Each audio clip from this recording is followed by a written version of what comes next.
Okey, Assalamualaikum. Kita sambung nah.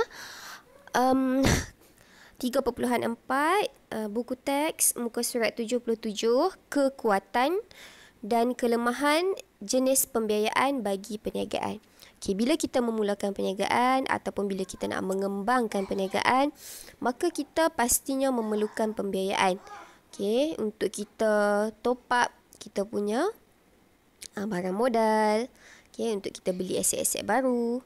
Jadi kita ada option ataupun pilihan untuk memilih sama ada kita nak guna pembiayaan dalaman ataupun pembiayaan luaran. Okey, setiap jenis pembiayaan ni ada kelebihan dan kelemahan masing-masing. Okay, kalaulah kita memilih untuk menggunakan sumber pembiayaan dalaman, okay, which is kita guna duit kita, duit simpanan kita ataupun rizab keuntungan. Okay, maka kita ada kelebihan, okay, iaitu cepat dan ringkas. Okay, sebab apa? Sebab kita guna duit kita sendiri. Bila kita guna duit kita sendiri, tak ada prosedur-prosedur lah.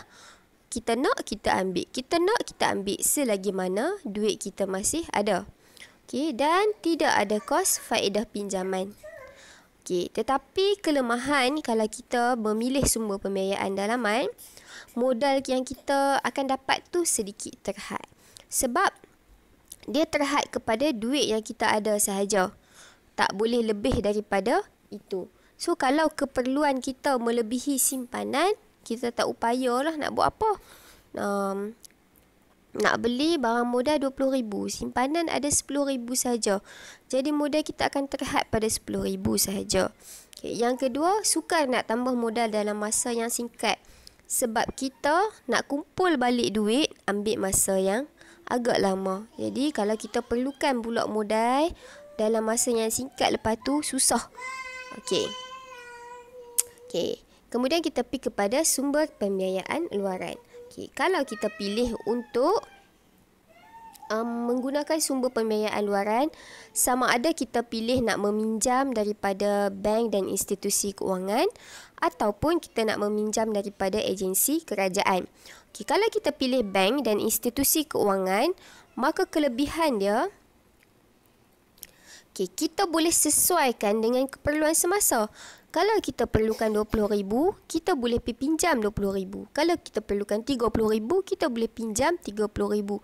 Sebab bank ni boleh sediakan jumlah modal yang lebih banyak berbanding dengan kalau kita duit simpanan kita sendirilah. Okey, yang kedua, tempoh bayaran balik pinjaman dan ansuran boleh mengikut kemampuan. Okey, kalau kita tak mampu nak bayar banyak sebulan, maka kita boleh panjangkan tempoh pinjaman.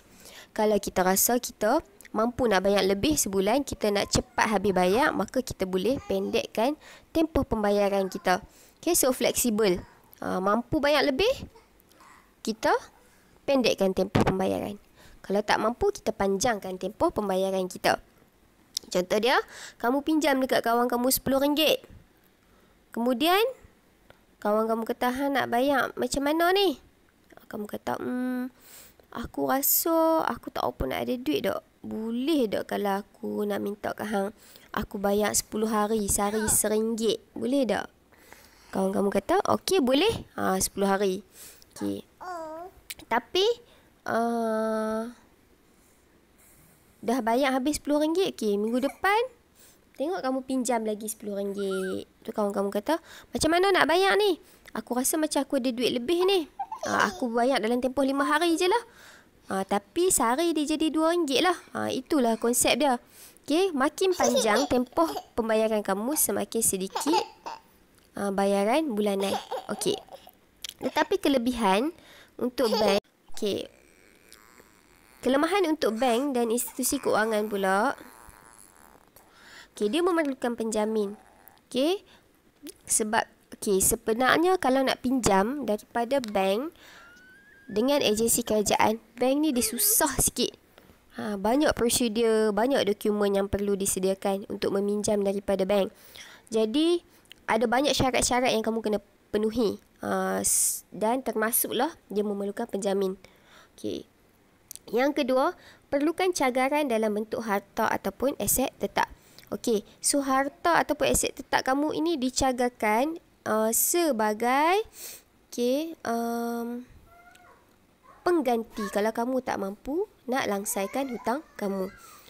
So kalau kamu sampai satu tempoh kamu tak mampu bayar, maka apa yang kamu cagarkan itu akan menjadi hak milik bank. Okey. Tertakluk kepada syarat pinjaman dan dikenakan faedah yang tinggi. Bank faedah sedikit tinggilah. Okey, kalau kamu pilih agensi kerajaan, dia lebih mudah dari segi prosedur. Okey, kurang dokumen-dokumen yang diperlukan.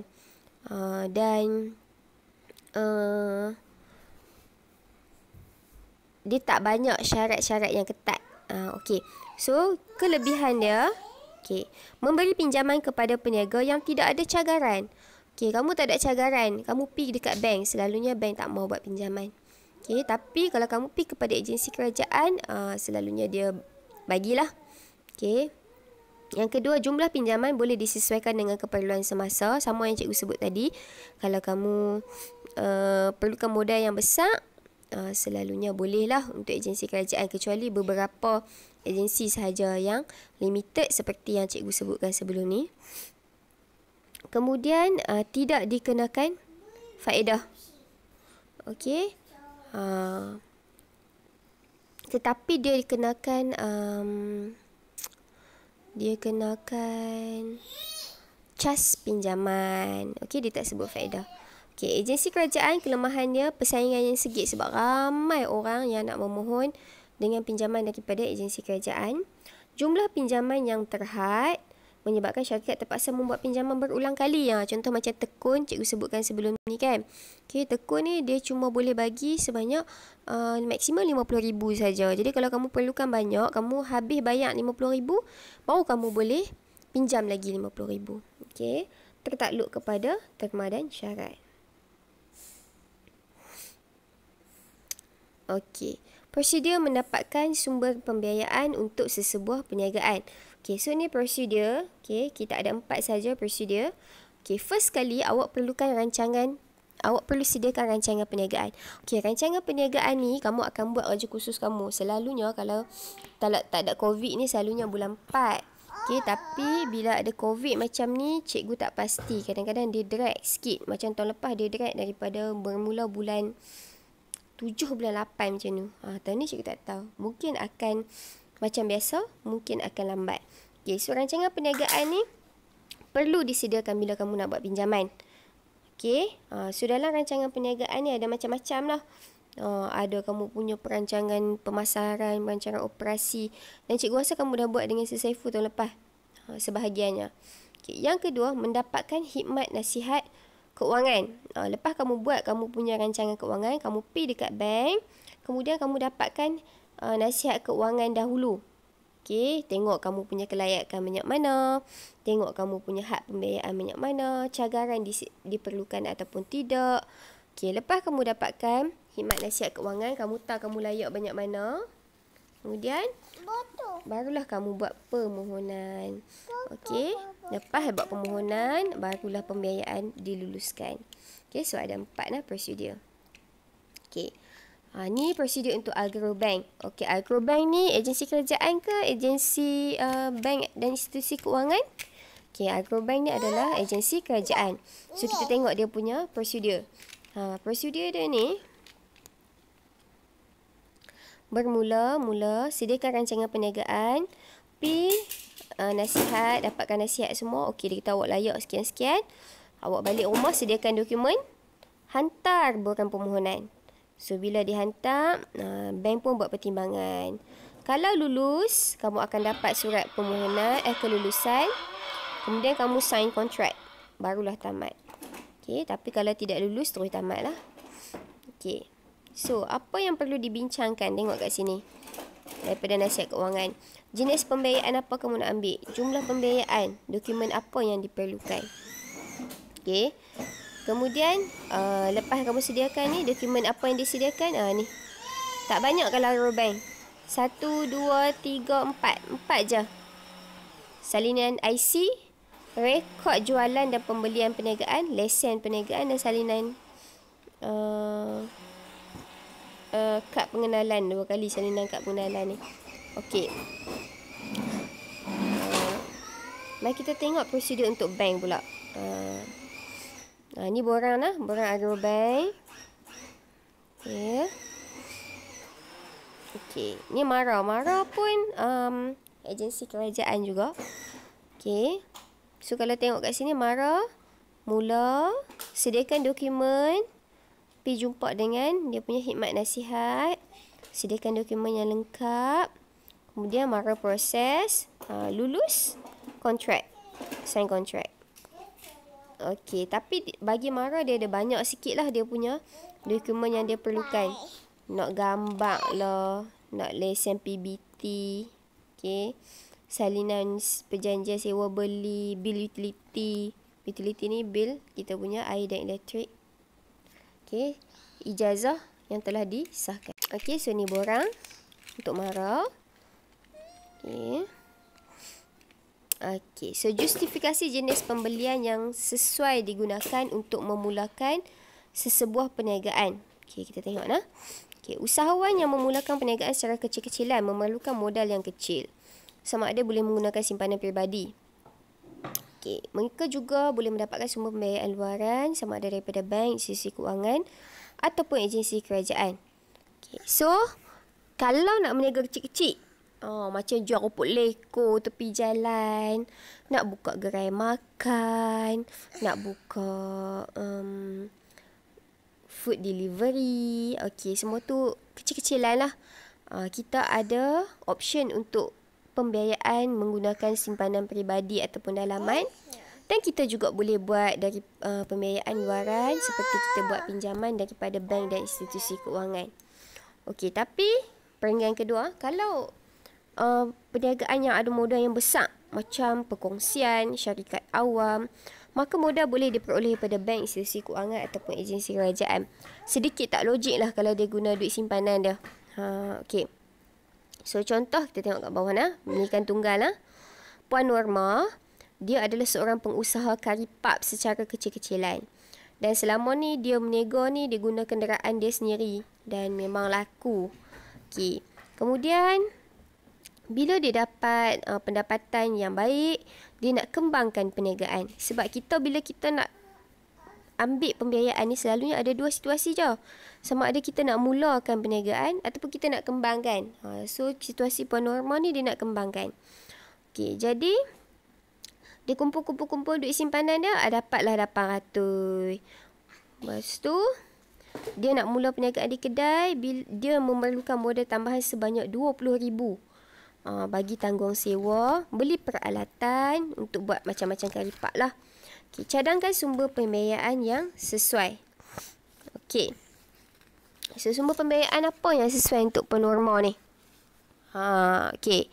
So, lagi bincang dekat dalam grup Telegram. Kamu buat sendiri nah. Apa tu? Voice chat. Cikgu akan dengar. Okey, dalam pukul okey, sekarang ni dalam pukul setengah jam lagi. Setengah jam selepas kelas bermula, kamu start dengan voice chat di Telegram, okey, untuk bincang perniagaan apa yang sesuai dengan Puan Norma ni. Okey. Kemudian perniagaan yang kedua, perkongsian. Okey. Encik Hamzah dan Encik Ilyas. Okey, depa ni dua orang chef di sebuah hotel bintang. 5 bintang. Okey, depa bercadang nak berhenti kerja, nak mulakan perniagaan sejuk beku di Maran, Pahang. So, untuk lancarkan operasi, mereka akan sewa sebuah rumah kedai di pusat bandar Maran, Pahang. Modal pembiayaan diperlukan adalah sebanyak 200,000. Cadangkan sumber pembiayaan yang sesuai. Okey. Mereka ni nak mulakan perniagaan dan modal yang diperlukan adalah 200,000. Okey. Beza dengan situasi pertama tadi, perniagaan satu dia nak kembangkan perniagaan. Perniagaan dah ada. Okey. Yang perniagaan kedua ni, dia tak ada lagi perniagaan. So, awak kena ambil kira juga mereka ni mampu tak untuk gunakan sumber pembiayaan dalaman. Mereka ni ada cagaran tak yang boleh diberikan. Mudah tak mereka nak dapat pinjaman daripada bank ataupun agensi kerajaan. kena pertimbangkan dulu lah sebelum kamu nak decide jenis apa yang mereka boleh ambil. Okey, perniagaan 3 ni, perniagaan online dalam talian. Okey, Cik Amirah ni nak menjalankan perniagaan untuk menjual selendang. Dan kos modal dia RM4,000 untuk beli komputer riba, selendang dan langganan internet. Okey, so dia nak mulakan perniagaan dan modal dia hanya RM4,000 sahaja. Okey, boleh cadangkan. Dan yang keempat, Encik Kong, Cik Amir dan Encik Ramesh. Okey, mereka dah tubuhkan dah syarikat nama KAR Agro Sendirian Berhad. Dan mereka ni menjalankan perniagaan penternakan siput buluh ataupun pepahat di Sarawak. So, mereka nak ternak siput buluh dalam sangkar. Okey, 50 buah sangkar diperlukan. Okey, maksudnya mereka nak kembangkan lah perniagaan mereka. Okey, beserta dengan anak benih. Anggaran kos adalah sebanyak RM400,000. Ahli syarikat telah berbincang untuk dapatkan pinjaman daripada bank sebanyak RM300,000 sahaja. So, ada 2 buah bank yang sanggup menawarkan pinjaman. So, berikan cadangan yang mana yang lebih sesuai dipilih. Okey, so sama ada kamu nak pilih bank A ataupun bank B mengikut kemampuan mereka, ikut interest tinggi ke tak tinggi, bagi alasan. Bank A ataupun bank B, kedua-duanya adalah betul jawapan kamu. Tetapi alasan apa yang kamu bagi itu yang penting sebenarnya. Okey, jadi untuk soalan 4 ni, cikgu nak kamu bincang kamu lebih sukakan bank yang mana. Okey, dan bagi reason kenapa kamu cadangkan bank tersebut untuk menjadi pilihan jawapan. Okey, so itu saja. Okey, so hari ni lepas kamu buat semua voice chat tu, bincang. Okey, cikgu nak kamu tulis jawapan dalam bentuk point form pun tak apa. Okey, apa cadangan pembiayaan yang mereka patut ambil. Boleh bagi 2-3 cadangan pun tak apa. Dan hujah dan juga sebab kenapa kamu cadangkan pembiayaan tersebut, sumber pembiayaan tersebut. Okey. Kemudian habiskan soalan-soalan yang ada di dalam bab ini. Okey, sampailah ke muka surat 96 ni. Okey, so yang ni kamu boleh buat pelan-pelan. Okey, nanti naik sekolah baru cikgu semak kamu buat. Okey? Okey, terima kasih. Assalamualaikum warahmatullahi wabarakatuh.